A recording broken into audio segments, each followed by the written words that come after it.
అందరికీ నమస్కారం. నేను మీ గోపాల్ అయ్యంగార్. శ్రీమతే రామానుజాయ నమః. 16వ తారీఖు మార్చి నెల 2025 నుంచి 22వ తారీఖు మార్చి నెల 2025 వరకు మేషరాశి నుంచి మీనరాశి వరకు వార ఫలాలు ఎలా ఉందో ఈ రోజు తెలుసుకుందాం. ముఖ్యమైన విషయం, చాలా ఇంపార్టెంట్ విషయం మీకు చెప్పాలి. రాహు కేతు ఎప్పుడైతే పైన రాహు ఉండి కింద కేతు ఉంటాడో దానిని రాహుగ్రస్త కాలసర్ప దోషం అంటారు. 30వ తారీఖు ఈ నెల మార్చి నాడు శని మీనరాశిలోకి వెళ్ళిపోతాడు. వెళ్ళినప్పుడు రాహు కేతు మధ్యలో అన్ని గ్రహాలు వచ్చినట్టుగా మనకు లెక్క. అందులో రాహు చాలా తొందరలోనే కుంభరాశిలోకి రాబోతున్నాడు మీనరాశి నుంచి. అదొక చాలా ఇంపార్టెంట్ పాయింట్. మే మంత్లో కేతు కూడా సింహరాశిలోకి వస్తున్నాడు. రాహు కేతు మధ్యలో అన్ని గ్రహాలు పుష్కలంగా నిండిపోయి ఉన్నాయి. ఇది రాహుగ్రస్త కాలసర్ప దోషం అనేది మంచిది కాదు. ఇది చాలా బ్యాడ్ సిమ్టమ్ని చూపిస్తుంది. ఎన్నో జాతకాలు మేము చూసినప్పుడు రాహుకేతు గ్రహాల మధ్య మిగతా గ్రహాలు ఉన్నప్పుడు దానిని ప్రమాదకరమైనదిగా, యుద్ధాలు జరిగేటువంటిదిగా, అరిష్టం అనేదిగా, సంక్షోభం లాంటిది అన్ని రంగాలలో, ఒక రాజకీయమే కాదు, పిల్లల చదువులో, ఉద్యోగాల్లో, ఈ యొక్క ట్రంప్ గవర్నమెంట్ ఇప్పుడు చేస్తున్నటువంటి పనికి మాలినటువంటి అనేక పనులు, నేను నిన్ను కొడతాను ఒక దెబ్బ అంటే ఎదుటివాడు నేను నిన్ను 2 కొడతాను అంటున్నాడు. భారతదేశం మీద నేను ఇంత తారీఫ్ వేస్తాను అంటే భారతదేశం అమెరికా మీద వేయాల్సిన తారీఫ్ అది వేస్తుంది. చైనా అలాగే ఉంది. అన్ని దేశాలు కూడా అమెరికాని ఒంటరిగా చేసే పరిస్థితి, ఆర్థికంగా సంక్షోభం లేవనెత్తే పరిస్థితి, అన్ని ధరలు కూడా ప్రియమయ్యేటువంటి అవకాశాలు, ఉద్యోగంలో సంక్షోభాలు, ప్రజల్లో ఆందోళన తెచ్చేటువంటి ట్రంప్ గవర్నమెంట్ తీసుకునే అనేక నిర్ణయాల వల్ల మొత్తం ప్రపంచానికే ఎఫెక్ట్ అయ్యే అవకాశాలు కూడా రాజకీయంగా ఉన్నాయి. ఆర్థిక ఇబ్బందులు, విద్యా అవకాశాల్లో దెబ్బలు, అనేక రకాలైనటువంటి పరిస్థితులు రాకుండా భగవంతుడు అందరినీ చల్లగా చూడాలి. ఇది రాహుకేతు మధ్యలో జరగబోయేటువంటి ఒక ప్రత్యేకమైనటువంటి విషయంగా మీకు ముందుగా తెలియజేస్తున్నాను.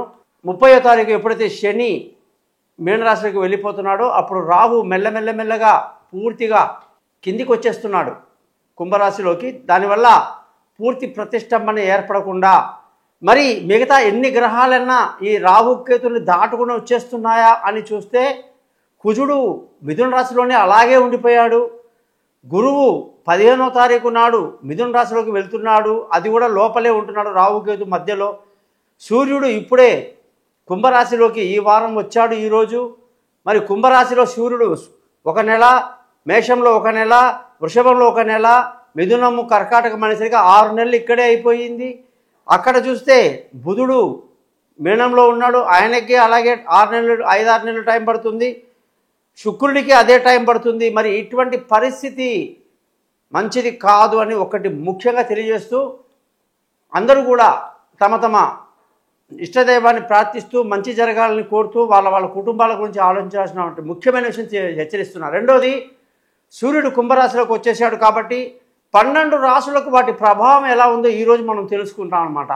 కాబట్టి మీరందరూ కూడా ఈ ఛానల్ని సబ్స్క్రైబ్ చేయండి.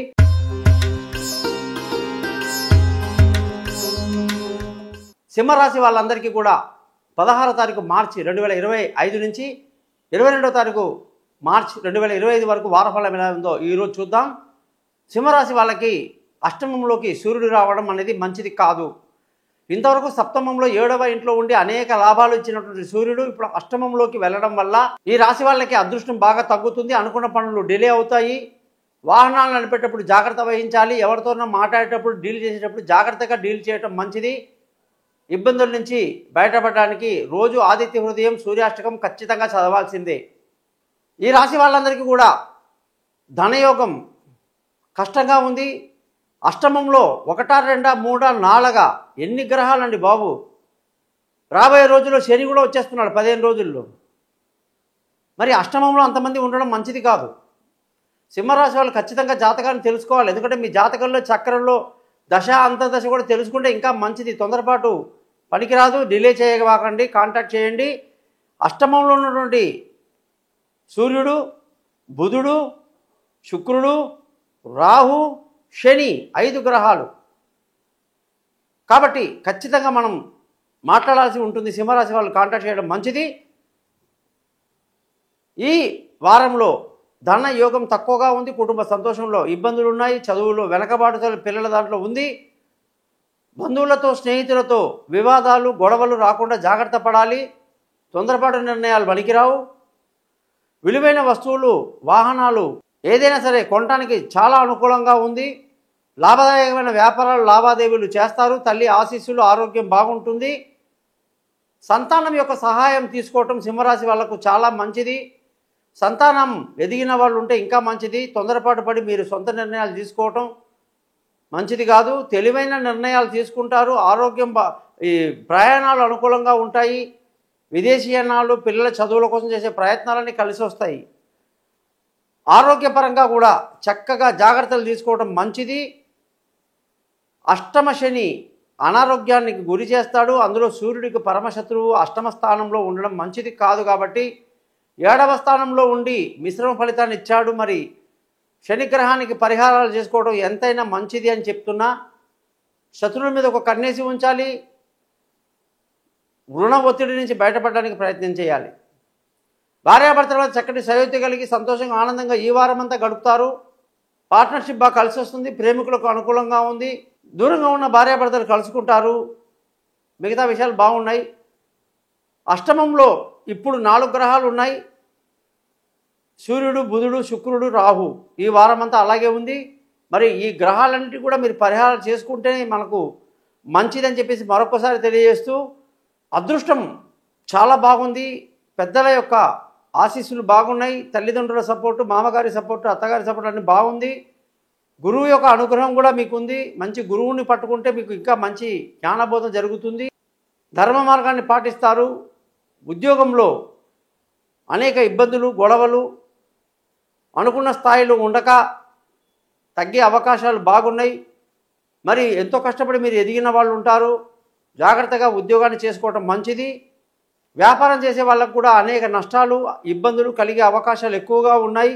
ఖర్చు అధికంగా ఉండే అవకాశాలు లేకపోలేదు. సింహరాశి వాళ్ళందరూ కూడా ప్రతిరోజు కూడా 108 సార్లు సూర్య మంత్రాన్ని, సూర్యగ్రహం యొక్క ఆదిత్యోదయం, సూర్యాష్టకం అన్ని చదవటం ఎంతైనా మంచిది. జాతకం కొరకు నన్ను కాంటాక్ట్ చేయండి. మీ గోపాలయ్య గారు. నమస్కారం.